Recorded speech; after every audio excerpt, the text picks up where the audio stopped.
figure désormais incontournable du sérail politique togolais. Le Camerounais Alain Foka est devenu le conseiller officieux du président Faure Gnassingbé qui règne sans partage depuis 2005. Une position privilégiée dont semble profiter l'intéressé pour faire fructifier ses affaires, tandis que son pays d'origine, le Cameroun, traverse une crise multiforme. Grâce à sa maîtrise des rouages de la communication politique, Alain Foka s'est imposé comme le conseiller en communication le plus écouté du chef de l'État togolais. Ses murmures à l'oreille du prince sont régulièrement suivis des faits, faisant de lui une véritable éminence grise à l'OME. Sa proximité avec le sommet de l'État lui confère des privilèges extraordinaires, quasiment au même niveau qu'un ministre, selon certaines sources. Véhicule avec escorte rapprochée, laissez-passer automatique à l'aéroport, accès au marché juteux. Pour ce Cameroun effrayant au plus près du pouvoir togolais, la situation politique chaotique dans son pays d'origine semble bien lointaine. Très discret sur les dérives du régime Faure,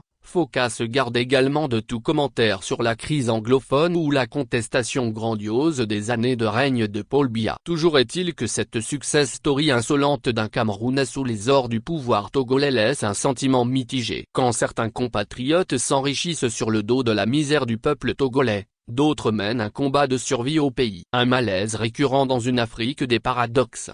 Charles, Mandat, 237online.com. La présence de l'ancien journaliste d'Orphi, d'origine camerounaise, Alain Foka, autour du pouvoir de dictature togolais, ajouté au rôle obscur qui y est le sien, continue à révolter les Togolais, aussi bien au pays que dans la diaspora. Beaucoup de zones d'ombre et de non-dits sur le réel profil de l'homme qui se prend pour le plus grand panafricaniste, et qui se fait actuellement discret, entourent encore les circonstances dans lesquelles Alain Foka avait dû quitter la radio française RFI, pour finalement prendre ses quartiers à Lomé au Togo. D'après nos recherches, Alain Foka ne serait pas parti d'RFI de son propre gré. Il aurait été licencié, ou prié de partir, pour avoir réalisé en RDC, République démocratique du Congo, une sorte de contre-enquête sous forme d'interview réalisée avec l'inspecteur général des finances, IGF, Jules Alain Jette sur l'enquête Congo Hold-up, et diffusé sur sa chaîne YouTube avec les logos officiels d'Orphi et France 24. Explication,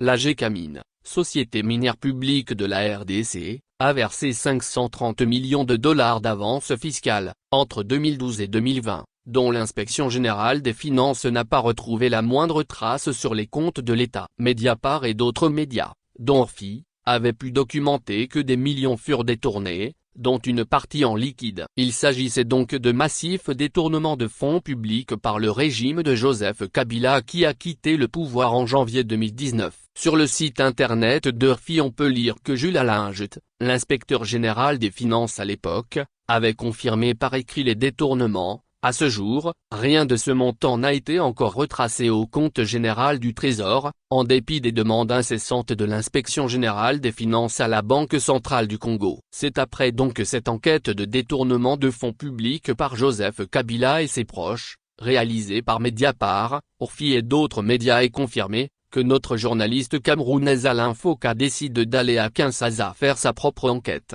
une contre-enquête. En interviewant l'inspecteur général des finances, IGF, Jules Alain Jette interview qu'il publiera sur sa chaîne YouTube avec les logos officiels d'Orphi et France 24 pour disculper le camp Kabila. Après donc cette interview ou enquête, réalisée par Alain Foka le 25 novembre 2021 à Kinshasa, la CGT, Confédération Générale du Travail, avait réagi à travers un communiqué dont voici un extrait. La CGT apporte son soutien à l'enquête Congo Hold-up et demande à la direction de France Média Monde de réagir publiquement au détournement de la marque Orphi et France 24 par un de ses employés. La semaine dernière, le journaliste d'Orphi Alain Foka a invité l'inspecteur général des finances Jules Alain Jette pour faire une contre-interview suite aux révélations de l'enquête des Congo Hold-up.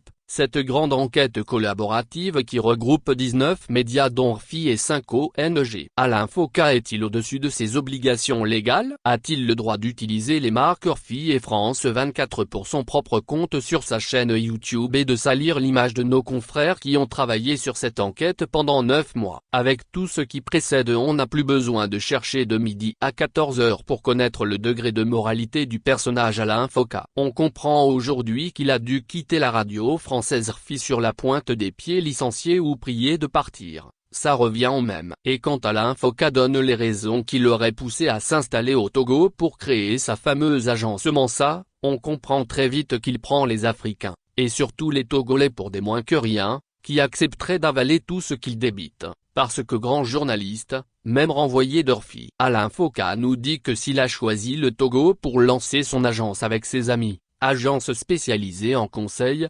consultance, conseil en stratégie, lobbying et accompagnement, c'est que ce pays serait en émergence et considéré comme un hub avec des banques qui s'y installent, et qu'il ne comprend pas les critiques qui lui sont faites pour son choix du Togo. Ce pays offrirait, selon toujours ces termes, des opportunités intéressantes. Ce n'est plus étonnant d'entendre de telles balivernes de la bouche de quelqu'un qui profite de son statut de journaliste connu sur le continent pour avoir des accointances avec des dictateurs pour s'enrichir. Alain Foka fait désormais partie de la race de ces intellectuels africains pour qui l'argent n'a pas d'odeur. Ils se disent opposants, démocrates ou même panafricanistes le jour, et la nuit ils sont à la même table avec des dictateurs, comme Faure Gnassingbé, qui tuent leur peuple. Alain Foka n'est pas du tout cohérent avec lui-même, sinon comment comprendre que quelqu'un comme lui qui déclare, en parlant du Cameroun, lorsque quelqu'un émerge, on lui coupe la tête, peut-il affirmer que le Togo serait un pays en émergence qui offrirait des opportunités intéressantes, alors les situations politiques des deux pays sont plus que catastrophiques. L'argent du Togo, volé au peuple togolais qui tire le diable par la queue, lui appartient désormais, et il peut en faire ce qu'il veut, pendant que des dizaines de prisonniers politiques, dont le propre frère de son payeur Faure Gnassingbé, Pacha Gnassingbé, meurent un à un en prison, pendant que des exilés politiques ne peuvent pas retourner dans leur pays, pendant que des opposants se cachent et que les manifestations sont interdites. Tout ça n'est pas le problème de Monsieur Foka qui vit dans sa bulle protégée avec tous les avantages auprès de la présidence togolaise. Curieusement, Alain Foka refuse de parler de la situation politique désastreuse de son pays d'origine, le Cameroun, et certains de ses compatriotes interprètent son refus de parler de la situation catastrophique de son pays, le Cameroun, comme une façon de soutenir le vieux dictateur Paul Biya. Le journaliste et activiste camerounais Bory Bertholdt, en août 2019, n'y était pas allé de main morte pour mettre à nu l'actuel président de Mansa.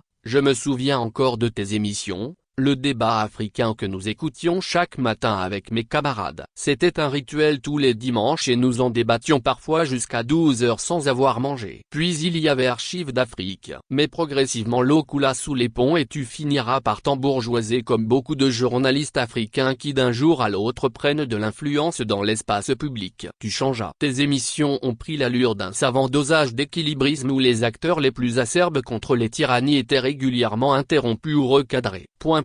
Tu prétends te cacher derrière le journalisme pour masquer ton soutien à l'une des dictatures les plus sauvages du monde. On ne te demande pas de prendre position sur la situation au Cameroun, mais de dénoncer le génocide dans la zone anglophone, les crimes contre l'humanité, les violations des droits de l'homme, les détentions arbitraires, les tortures. Qu'est-ce qu'un journaliste si ce n'est un défenseur des libertés et la démocratie? Je n'irai pas plus loin, mais je t'inviterai à te poser cette question. Qu'est-ce que les Camerounais retiendront de moi? Pour l'instant l'image d'un homme aimé par le passé, mais qui aux heures les plus sombres de son pays a choisi de protéger des gens qui tuent, torturent et emprisonnent en toute impunité. Ce n'était plus un journaliste mais un commerçant. C'est triste, hélas. L'autre compatriote de Foka, le cyber-journaliste camerounais Paul Chouta, dans ses publications, avait, à plusieurs reprises, accusé Alain Foka de faire l'apologie des dictatures africaines. Selon Paul Chouta, l'ancien journaliste Arfi soutiendrait l'idée selon laquelle les régimes autoritaires permettraient des économies significatives en se passant de démocratie. Pour Chouta, non seulement une telle affirmation est discutable, mais elle ressemble à une tentative de marketing visant à soutenir les dirigeants actuels de plusieurs pays d'Afrique de l'Ouest. Le journaliste activiste avait également remis en question l'idée de Foka selon laquelle l'argent économisé en évitant des élections pourrait être utilisé de façon efficace. Voilà comment beaucoup de Camerounais,